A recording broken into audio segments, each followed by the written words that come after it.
ஒரு ஊர்ல லீக்கான கெமிக்கல்ஸ்னால இருக்கிற ஸ்பைடர்ஸ் எல்லாமே ராட்சச ஸ்பைடர்ஸா மாறி அந்த ஊர் மக்களை அட்டாக் பண்ண ஆரம்பிக்குது.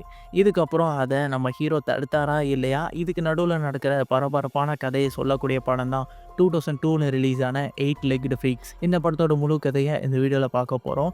அதுக்கெல்லாம் முன்னாடி நீங்கள் இப்போ தான் ஃபஸ்ட் டைம் நம்ம சேனலை பார்க்குறீங்க அப்படின்னா இந்த மாதிரி டிஃப்ரெண்ட்டான மூவிஸை பற்றி தெரிஞ்சுக்க இந்த வீடியோக்கு ஒரு லைக்கை போட்டு நம்ம சேனலை சப்ஸ்கிரைப் பண்ணி வச்சுக்கோங்க. வாங்க இப்போது கதைக்குள்ளே போகலாம். படத்தோடைய ஆரம்பத்தில் ஒரு ஊரை காமிக்கிறாங்க.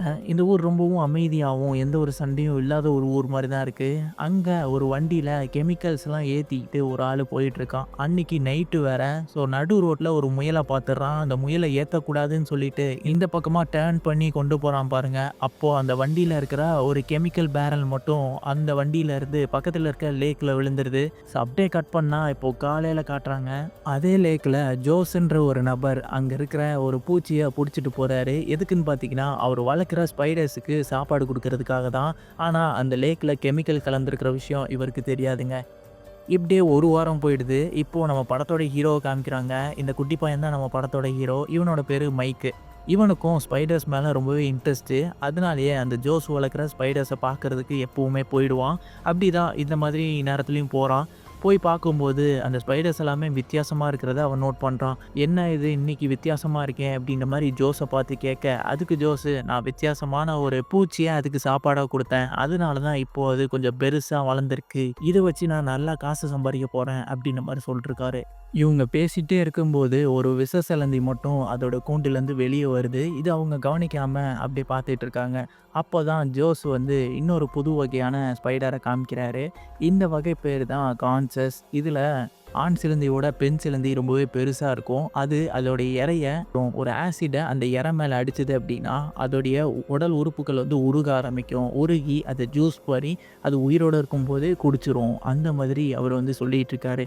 இதெல்லாம் கேட்ட பிறகு நம்ம மைக்குக்கு அவன் கையில் இருக்கிற வாட்சில் அலாரம் அடிக்குது.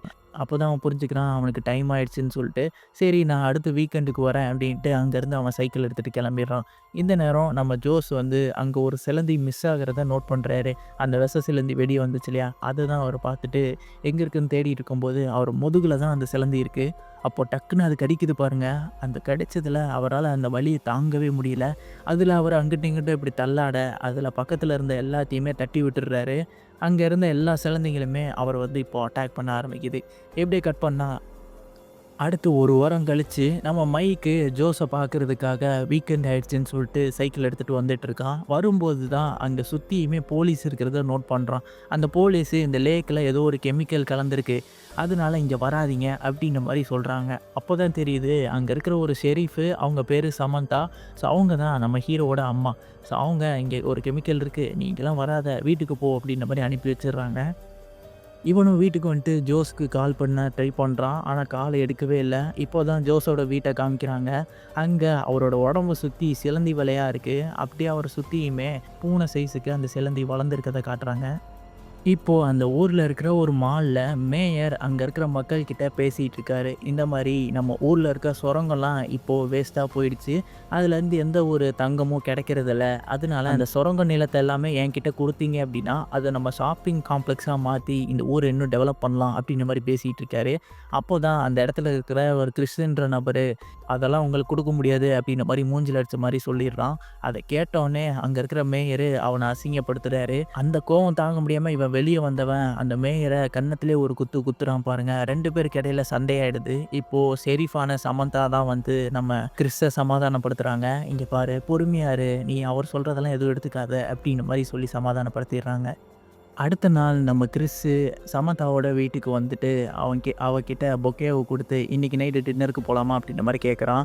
அப்போ தான் அவன் சொல்கிறான், நான் உன்னை லவ் பண்ணுறேன் அப்படின்ற மாதிரி. அதுக்கு அதெல்லாம் எதுவுமே கேட்காம நான் டின்னருக்கு வரேன் அப்படின்றத மட்டும் சொல்லி அனுப்பி விட்டுறா. இந்த நேரம் நம்ம மைக்கை காட்டுறாங்க. மைக்கு நேராக ஜோஸோட வீட்டுக்கே போயிட்டான். அங்கே போய் பார்த்தா வீட்டுக்குள்ளே எல்லா இடம் சுற்றியுமே வந்து அந்த சிலந்தி வலையாக தான் இருக்குது. அப்படியே அந்த சிலந்தியோட கால் தடங்கள்லாம் இருக்குது. அதை பார்த்துட்டு ஃபாலோ பண்ணி போகிறான் பாருங்க. பக்கத்தில் ஒரு சுரங்கம் இருக்கும். அதுக்குள்ளே போய் பார்த்தா தான் தெரியுது அந்த சிலந்திங்க எல்லாமே 5 அடிக்கு பெருசாக வளர்ந்துருக்குதா இவன் நோட் பண்ணிடுறான். அங்கே ஒரு ராட்சச சிலந்தியை பார்த்துட்டு பயந்து அங்கேருந்து ஓட ஆரம்பிச்சிடுறான். அப்போது ரோட்டு வழியாக போயிட்டு இருந்த கிறிஸு நம்ம மைக்கை பார்த்துட்டு, நீ என்ன இங்கே பண்ணுற, வா உன்னை வீட்டில் விட்டுறேன்னு சொல்லி அவன் கார்லேயே மைக்கை ஏற்றிட்டு போயிட்டுருக்கான். இப்போது எதுக்காக இங்கே வந்த அப்படின்ற மாதிரி கேட்கும்போது மைக்கு அந்த சிலந்தியோட காலை மட்டும் ஒன்று எடுத்துகிட்டு வந்துருவான் போல். அதை வச்சு பார்த்துட்டு இந்த மாதிரி சிலந்திங்க எல்லாமே 5 மடங்கு பெருசாக மாறிடுச்சு, நம்ம அதை எப்படியாவது தடுத்தாகணும் அப்படின்ற மாதிரி சொல்லிகிட்டு இருக்கான். ஆனால் அதை கேட்ட கிறிஸு இது எதுவுமே நம்பலை.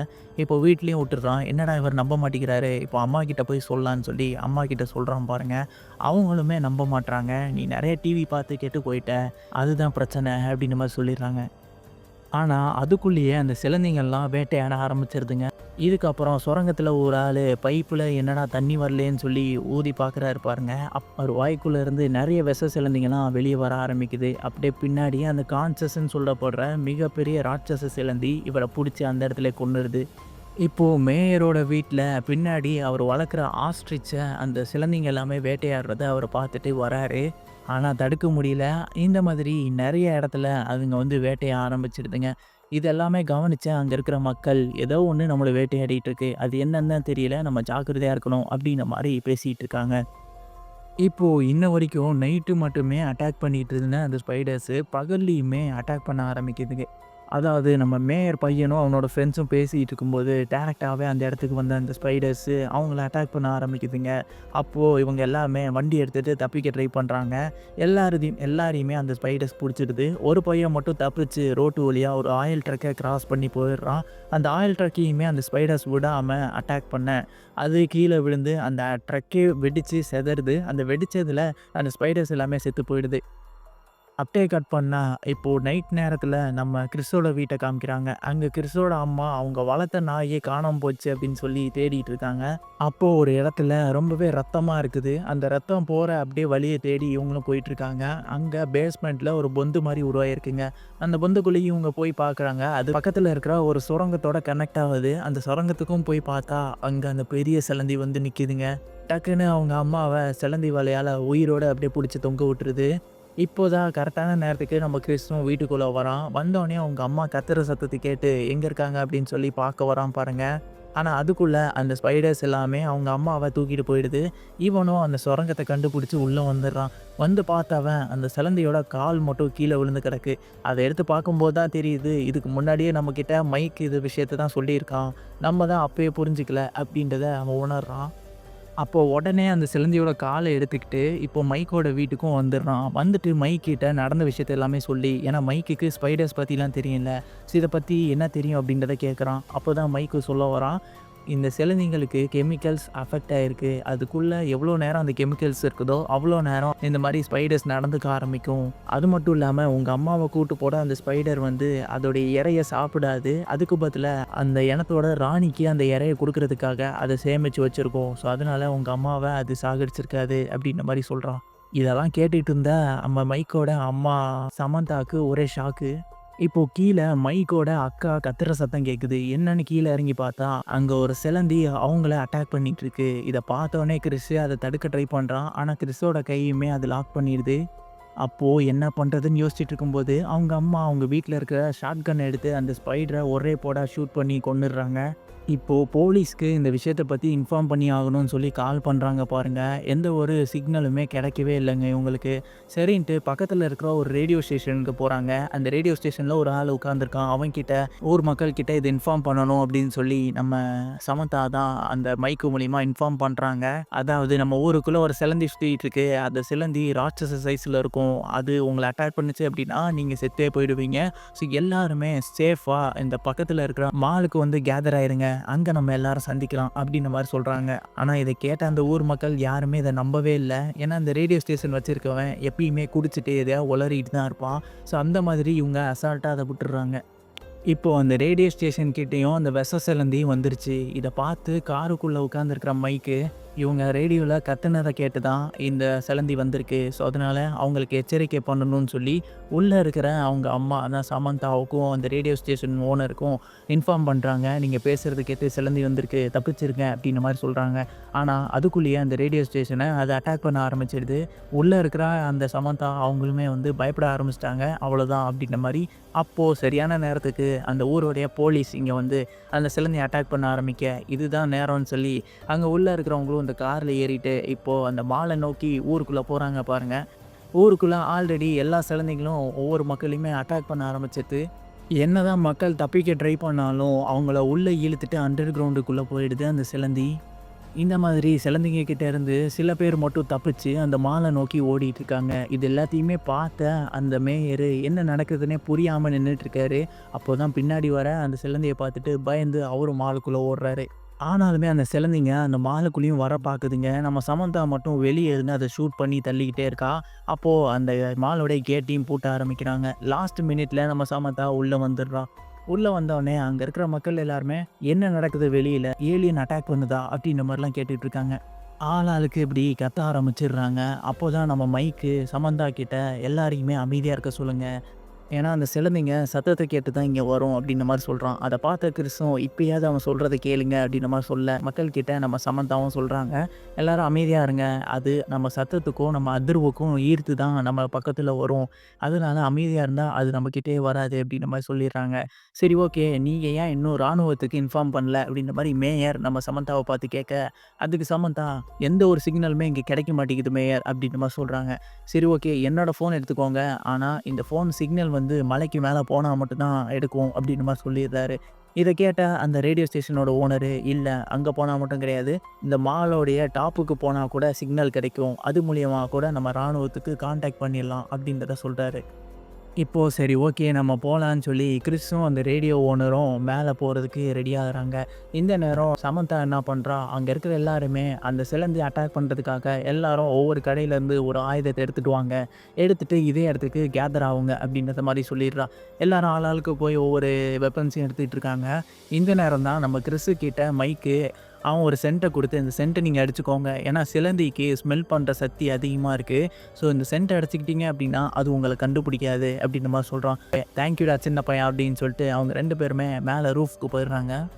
இப்போ மேலே ஒரு டவர் இருக்குது. அந்த டவருக்கு மேலே போனால் சிக்னல் கிடைக்கும்னு நம்ம கிறிஸ் மட்டும் ஃபோன் எடுத்துகிட்டு மேலே ஏறுறான். இந்த நேரம் கீழே காவலுக்காக அந்த ரேடியோ ஓனர் நின்றுட்டு இருக்கான்.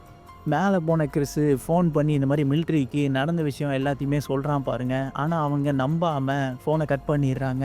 இந்த நேரம் கீழே அந்த ரேடியோ ஓனர் இருந்தான்ல, அவனை சுற்றியுமே அந்த ஸ்பைடர்ஸ் வந்து அட்டாக் பண்ண ஆரம்பிக்குது. அவனும் அவன் கையில் இருக்கிற கன்னை வச்சு 2, 3 ஸ்பைடரை போட்டு தள்ளிட்டு இந்த மாடியிலேருந்து குதிச்சு தப்பிச்சிடுறான். இந்த நேரம் கிறிஸை அதை அட்டாக் பண்ண வர ஒயரை பிடிச்சிக்கிட்டே அப்படியே அந்த ஏசி வென்டருக்குள்ளே போய் விழுந்துடுறான். இப்போ மாலோட கதவு உடைச்சுக்கிட்டு ராணி சிலந்தி உள்ள வர பாக்குது. அந்த நேரம் மத்த சிலந்திகளும் உள்ள வந்துருதுங்க. இந்த மக்களுமே முடிஞ்ச அளவுக்கு அட்டாக் பண்றாங்க. ஆனா அந்த சிலந்திங்க அவங்கள புடிச்சு அடிக்க ஆரம்பிச்சிடுது.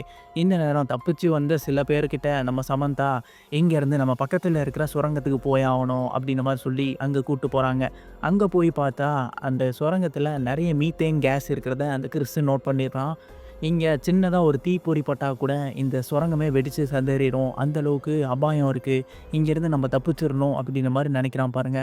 அப்போதான் அங்க அந்த சிலந்திங்களோட கூடாரத்தையே பார்க்குறான். அந்த இடத்துல அது பிடிச்ச எல்லா மக்களையுமே உயிரோட சிலந்தி வலைய கட்டி ஒவ்வொரு இடத்துலயும் தொங்க விட்டுருக்குது. இத பார்த்த அவன் ஒரு சிலந்தி வலைய மட்டும் எடுத்துட்டு பார்க்குறான் பாருங்க.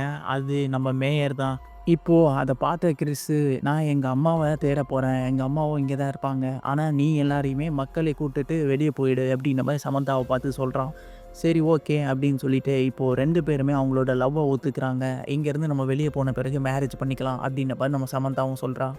ஒரு விஷயம் எனக்காக பண்ணு. சுரங்கத்த விட்டு போறதுக்கு முன்னாடி, இந்த சுரங்கத்தில ஜெனரேட்டர் இருக்கும். அத ஆன் பண்ணி விட்டுட்டு போ. என்கிட்ட ஒரு பிளான் இருக்கு." அப்படின்ற மாரி சொல்லிட்டு, அங்க இருக்கிற ஒரு மோட்டார் சைக்கிள் எடுத்து அந்த இருட்டான டனலுக்குள்ள அவங்க அம்மாவ தேடி போயிட்டுருக்கான். ஒரு வழியா அவங்க அம்மாவையும் கண்டுபிடிச்சிடுறான். சரி, கூட்டிட்டு போயிடலான்னு பார்க்கும்போது, அந்த நேரம் ராணி சிலந்தி உள்ள வந்துருது.